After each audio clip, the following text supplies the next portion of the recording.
The United States just bombed an island, not a military base in the middle of nowhere, not a small outpost nobody cares about.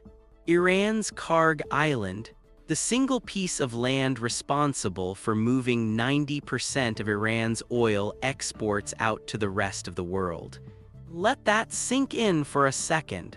The U.S. military flew missions over one of the most strategically important pieces of territory in the entire Middle East and hit it. And right now, most Americans are either just hearing about this for the first time or they heard a 45-second news clip that told them almost nothing. Because here is what the mainstream media is not explaining to you. This strike was not random. This was not a reaction. This was a calculated, deliberate move, and it sets in motion a chain of events that could affect your gas prices, your grocery bills, and the stability of an entire region within weeks. Stay with me, because by the end of this video, you are going to understand exactly what happened, why it happened right now, what Iran is likely to do next, and what this actually means for the United States and for you personally. Here is what we are covering today, and I promise you, each one of these points is going to change how you see this story. First, what exactly was hit on Kharg Island, and why the fact that infrastructure was SBARED tells us more about U.S. strategy than the bombs that actually fell. Second, the Strait of Hormuz. If you don't know why that waterway is one of the most important 21 miles of ocean on the planet, you need to hear this. Because whatever happens there in the next few weeks affects every single person watching this video. Third, what Iran's options are right now. And I'm going to give you the honest analysis, not the sanitized version. Iran has real cards to play, and pretending otherwise is dangerous. And finally, the revelation I promised you at the start. The one detail buried in the early reporting that changes the entire picture of why this strike happened now, at this specific moment. I've spent hours going through military analysis, energy market data, historical precedent, and geopolitical context so you don't have to. Let's get into it. Now, before we go any further, here is why this matters right now today, not 6 months from now. The Strait of Hormuz is a narrow waterway sitting between Iran and the Arabian Peninsula. Every single day, approximately 21 million barrels of oil pass through that strait.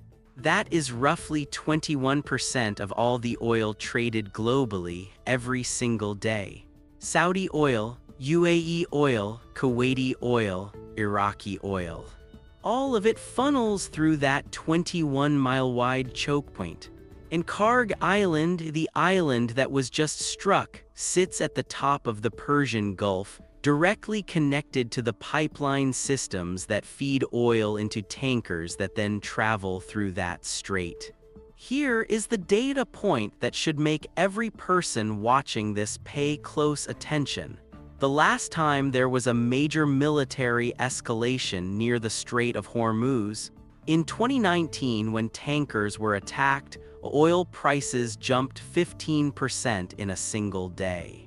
One day, now we are looking at a direct U.S. military strike on Iranian territory for the first time in decades.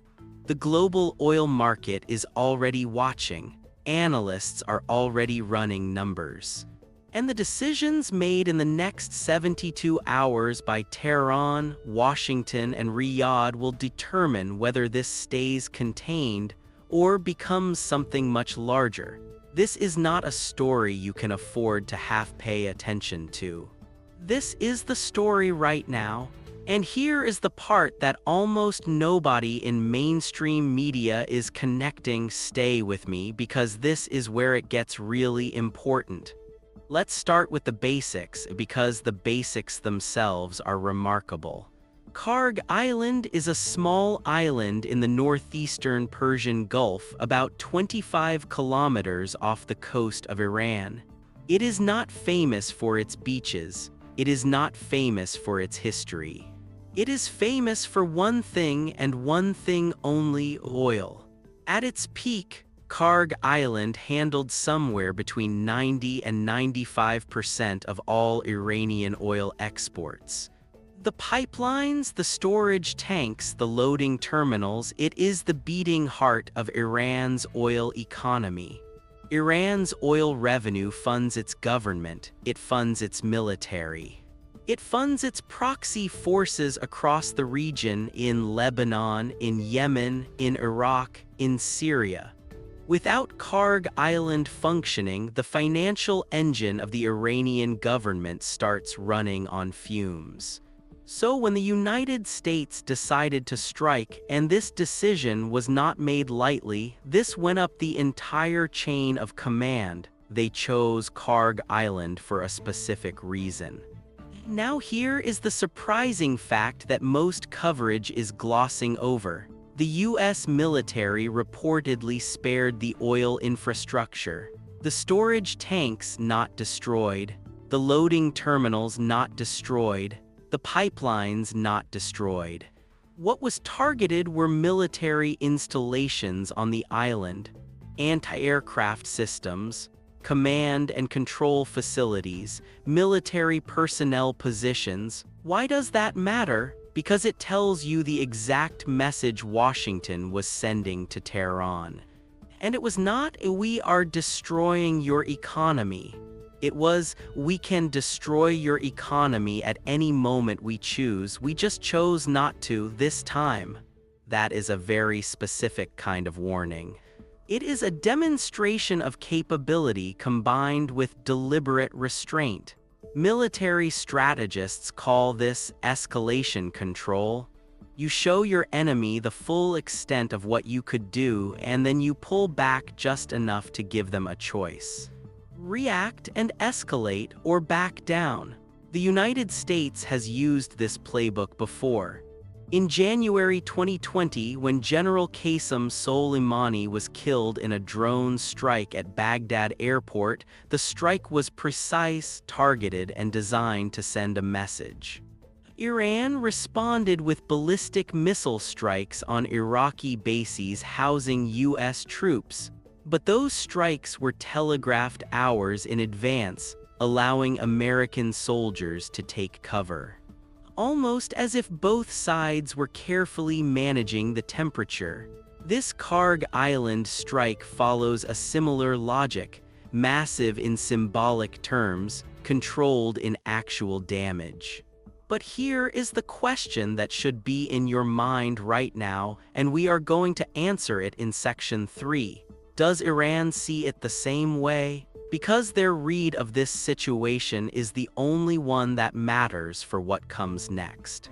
Imagine a hallway so important that if you put a lock on that hallway, roughly 1/5 of the entire world's economy slows down. Energy markets convulse. Gas prices spike in the United States, in Europe, in Asia. Shipping costs go up.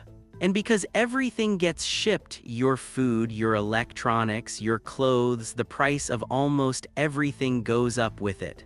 That hallway is the Strait of Hormuz. At its narrowest point, it is approximately 21 miles wide. The shipping lanes themselves are even narrower, 2 lanes of traffic, each about 2 miles wide with a 2-mile buffer zone between them. Every single day, roughly 17 to 21 million barrels of oil move through those lanes. In terms of liquefied natural gas, the fuel that heats homes across Europe and Asia, the Strait of Hormuz carries about 20% of global LNG trade as well. Now here is the surprising angle that almost nobody talks about in the mainstream coverage. Iran does not need to close the Strait of Hormuz to cause a global economic crisis. They just need to make it look like they might. Think about that carefully. The moment Iran announces it is considering closing the strait, or the moment a tanker gets hit or a mine appears in the shipping lane, insurance companies immediately jack up their rates for any ship traveling through that water. Shipping companies start rerouting, buyers start panic buying oil on futures markets, prices spike before a single barrel is actually affected. This happened in 2019. Iranian forces seized a British tanker in the Strait. Nothing was blown up. No oil was spilled. One ship was held for a few weeks. Oil prices moved immediately. Now we are in a situation where the United States has conducted a military strike on Iranian soil. Iran's leadership is under enormous domestic pressure to respond in a way that looks strong to their own people. And their most powerful, most available tool short of starting a full-scale war that they know they cannot win conventionally is the Strait of Hormuz. Here are Iran's realistic Strait options. Option 1, mine laying. Iran has a large stockpile of naval mines.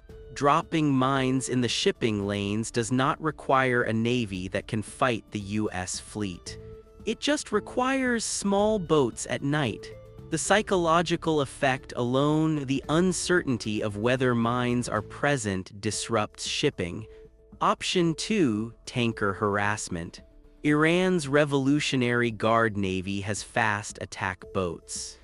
They have used them before to approach, board, and seize tankers. A single incident causes insurance rates to triple. Option 3, missile threat posturing. Iran has anti-ship missiles that can reach across the strait. Simply moving those systems to the coastline and letting satellite imagery pick it up, which they know it will, sends a message to shipping companies without firing a single shot. Option 4, proxy escalation elsewhere. Iran does not have to act directly. They have allies. The Houthis in Yemen have already demonstrated they can hit ships in the Red Sea. Hezbollah in Lebanon has missiles that could threaten Israeli and US naval assets in the Mediterranean. Iran can turn up the heat in multiple places simultaneously without a single Iranian soldier officially engaging US forces. Now you are starting to see why the Strait of Hormuz is the real story here, not just the bombs that fell on Kharg Island. The bombs were the opening move. The strait is the chessboard where the next moves happen. And your gas prices, your cost of living, they are sitting right there on that chessboard too. I want you to stop for 1 second and think about what I just told you. Because if you understand the Strait of Hormuz, really understand it, you will never look at Middle East news coverage the same way again. Keep watching. The next section is where this all comes together. Here is where we get to the part that the mainstream coverage is either missing or deliberately avoiding. Let's talk about Iran's position right now, not the position the US government wants you to think they're in, and not the position Iranian state media wants their own people to think they're in. The actual position: Iran is in a genuinely difficult situation. And understanding their difficulty is not sympathy for their government, it is just honest analysis. And honest analysis is the only kind that actually helps you understand what is going to happen. Iran's economy is under severe pressure. US sanctions, which have been tightened and retightened over multiple administrations, have significantly limited Iran's ability to sell oil on the open market. They have found workarounds. They sell to China. They use third-party shipping networks to obscure the origin of their oil. But it is harder, slower, and less profitable than open market sales. The Iranian government needs Kharg Island operational to maintain even its current reduced level of oil revenue. Here is the surprising fact. In recent months, Iran had actually been quietly increasing oil exports, largely to China, generating more revenue than in previous years despite sanctions. That revenue was funding the government. It was helping keep domestic prices from completely collapsing. It was funding the proxy network. The strike on Kharg Island, even a targeted one that spared infrastructure, sends an unmistakable message. That revenue stream is now at risk. At any moment, the United States can choose to go back and finish the job. So what does Iran's leadership do with that information? They have three broad paths. Path 1, measured response and de-escalation signals. Iran retaliates in a limited, face-saving way, perhaps a missile test, perhaps rhetoric, perhaps minor proxy activity, while simultaneously sending back-channel signals that they do not want full escalation. This is the path that Iranian pragmatists inside the government and there are pragmatists would advocate for. Path 2, aggressive Strait activity. Iran decides the domestic political cost of appearing weak is too high and moves to disrupt shipping in the Strait. This causes immediate global economic pain and forces the United States to either escalate further or back down. High risk, high reward from Tehran's perspective. Path 3, nuclear acceleration signals. Iran announces steps toward higher uranium enrichment or takes actions that suggest movement toward a nuclear weapons capability. This is their ultimate trump card, the threat that brings every major power, including Russia and China, to the negotiating table, and it is a card they have been keeping close. Now, here is the revelation I promised you at the beginning of this video, the one detail that changes the entire picture, the timing of this strike. This did not happen in a vacuum. Look at what was happening in the weeks before this strike. Nuclear negotiations between Iran and Western powers had been at a delicate, fragile point. There were reports, not front-page reports, but reports in foreign policy publications and intelligence-adjacent outlets, that Iran and the United States were closer to a framework agreement than at any point in years. An agreement that would have lifted some sanctions in exchange for limits on Iran's nuclear program.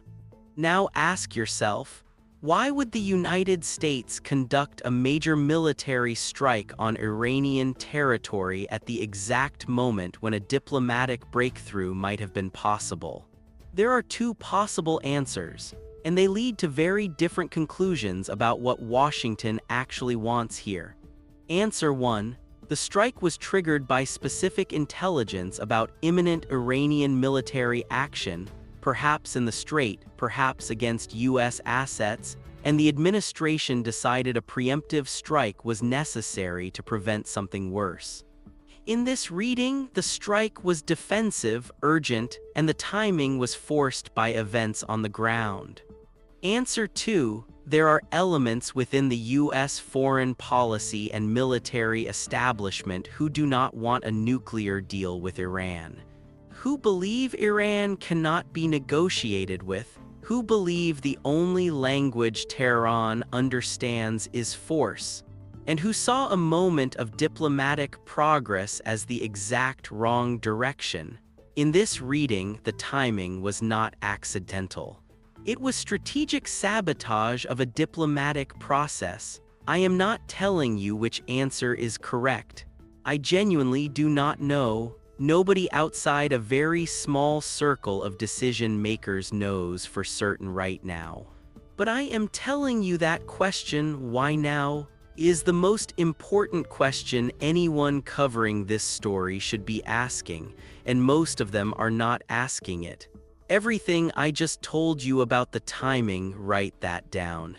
Screenshot it, because in the next few weeks as this story develops, you are going to want to come back to that question. Why now? That question is your compass for understanding everything that follows.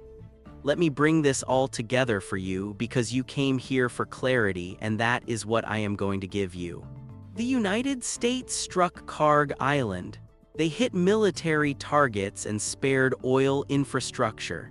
That combination, maximum symbolic impact, controlled actual damage, tells you this was a carefully calibrated message, not a decision to go to full-scale war. The Strait of Hormuz is now the pressure point to watch. Whatever Iran decides to do, that 21-mile waterway is where the consequences show up first, in oil prices, in shipping rates, in the global economic data that eventually shows up in what you pay at the gas pump and the grocery store.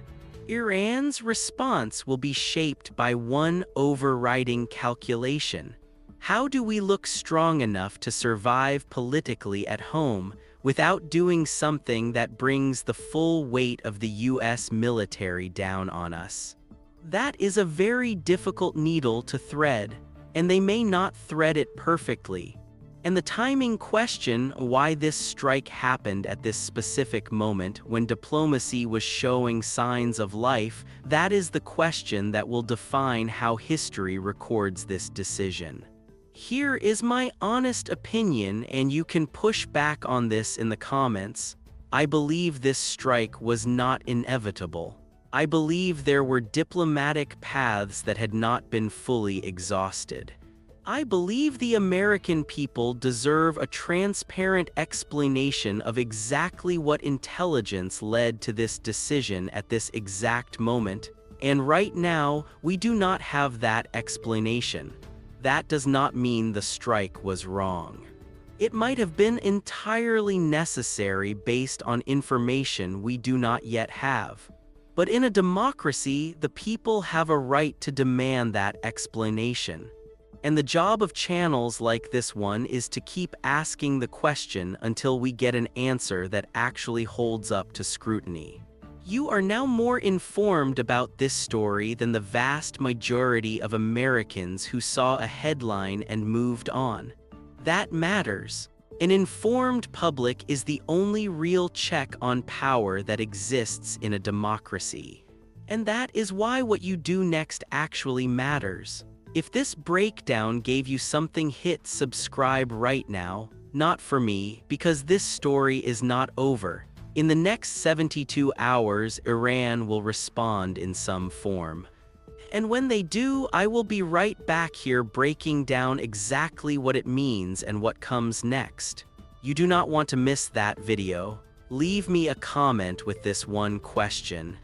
Do you think Iran will move to disrupt the Strait of Hormuz, yes or no, and why? I read every comment. I respond to as many as I can. And your answer to that question is genuinely going to shape the next video I make. And if you know someone, a friend, a family member, a coworker, who is trying to make sense of what is happening in the Middle East right now, share this video with them. Not because I need the views, because they need the information. And right now, clear, honest, fact-based information is genuinely hard to find. I will see you in the next one.